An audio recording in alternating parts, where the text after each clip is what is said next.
Hello, my name is Waylon Lewis, and every week we'll bring you a new podcast with Elephant Journal.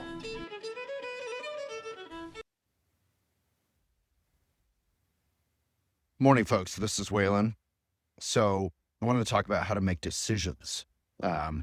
This is one of the hardest things to do in life. We all go through it when you want to go to one college or another, or you want to go out or stay in, or you want to break up with someone or stay together, or you want to buy this or that as a gift. I'm not thinking of all the vast array of decisions, but if you have a decision you need to make in your life, think about that right now. In Buddhism, there's a beautiful kind of hymn or chant that I grew up with called the Sadhana of Mahamudra. It talks about confidence briefly.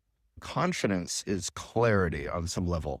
And that's something I do not have right now when it comes to making a big decision in my life.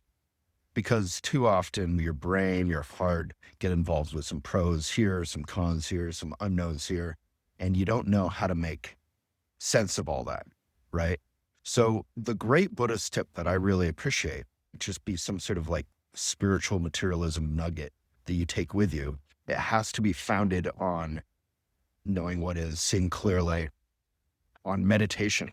So meditation practice, you take a good posture, find your breath, eyes open. You notice your thoughts, you acknowledge them, you come back to your breath.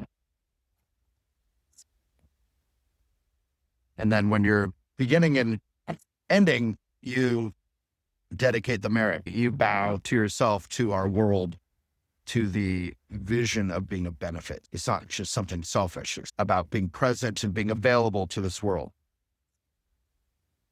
You can't just practice it for 3 seconds like I just did. You have to practice it for a couple minutes in the morning, couple minutes in the evening. Ideally, when you're beginning, you do a lot of group meditation, a lot of programs, a lot of weekend workshops. And then eventually you can just do it when you wake up, dedicate the merit, do it when you go to bed, meditate, dedicate the merit. So all of Buddhism founded on meditation, because that'll help you really get in your heart, in your clear mind. Once you have that foundation, I think not rushing, not forcing a decision, right? Generally forcing is not a great quality. It's not a great quality in relationships. It's not a great quality in life. Exertion can be a great quality, but you don't want to force something. You want to acknowledge the pros. You want to acknowledge the cons. You want to acknowledge the unknowns. So it takes a lot of vulnerability, a lot of bravery to say things to yourself, to others in making that decision that are honest. Instead of just pretending everything's fine or pretending everything's awful, forcing it one way or the other, or just saying, I don't know. So if you need to make that decision from a Buddhist point of view, foundation of meditation, foundation of trying to be a benefit to others, including yourself, not just about yourself, then you have to acknowledge don't know mind. And that's what I'm really thinking about this morning. It's something Suzuki Roshi and Zen Mind, Beginner's Mind. Wonderful book I recommend to all of you. It's very accessible. Zen Mind, Beginner's Mind. Go find it. Ideally find a used copy somewhere. The old copies are beautiful. So don't know mind. What is that? That is really just being able to rest with that help of meditation, to rest in not knowing, to not have to make up that clear decision one way or the other, but to rest in not knowing. What does that require? It requires awareness that you're actually looking at everything, up and down, left and right, in and out. You're aware of what is happening and your heart is open. So when you speak, when you decide, it may naturally arise without a premeditated decision. You're doing so with a lot of vulnerability, a lot of bravery, and probably most of all, a lot of presence.